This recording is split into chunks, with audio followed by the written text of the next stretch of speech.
നമസ്കാരം. 2024 മെയ് 26 ഞായറാഴ്ച തൃശ്ശൂരിൽ ചേരുന്ന സൗത്ത് ഇന്ത്യൻ ബാങ്ക് എംപ്ലോയീസ് അസോസിയേഷൻ്റെ 40ാമത് ദേശീയ സമ്മേളനം നമ്മുടെ നാടിൻ്റെ ചരിത്രത്തിൻ്റെ ഭാഗമായി മാറാൻ വേണ്ടി പോവുകയാണ്. നമുക്കറിയാം, ബാങ്കിങ് മേഖല നേരിടുന്ന ഒട്ടനവധി പ്രശ്നങ്ങൾ ഇന്ന് ചർച്ചാ വിഷയമായിക്കൊണ്ടിരിക്കുകയാണ്. രാജ്യത്തിൻ്റെ സമ്പദ്ഘടനയെ പ്രതികൂലമായി ബാധിക്കുന്ന ഒട്ടനവധി പരിഷ്കാരങ്ങൾ നടപ്പാക്കി വരുന്ന ഘട്ടത്തിൽ ശരിയായ നിലപാട് സ്വീകരിക്കുവാൻ സംഘടനയുടെ സമ്മേളനത്തിന് കഴിയും എന്ന് ഞാൻ പ്രതീക്ഷിക്കുകയാണ്.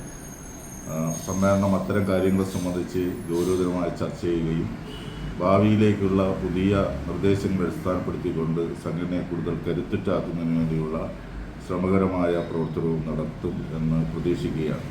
സംഘടനയുടെ നേതൃത്വത്തിൽ നിൽക്കുന്ന പ്രിയപ്പെട്ട ഭാരവാഹികളായിട്ടുള്ള ശ്രീ KN ആൻസിലിനും സജീവ് ജോസ് തേരോട്ടിനും സംഘടനയെ കൂടുതൽ ശക്തിപ്പെടുത്തുവാനുള്ള ശേഷി ഉണ്ടാകട്ടെ, അതിനാവശ്യമായിട്ടുള്ള തീരുമാനങ്ങൾ ഉണ്ടാകട്ടെ എന്ന് ആഗ്രഹിക്കുന്നു. എല്ലാവിധ ആശംസകളും ഈ സമ്മേളനത്തിന് നേർന്നുകൊള്ളുന്നു. അഭിവാദ്യങ്ങൾ.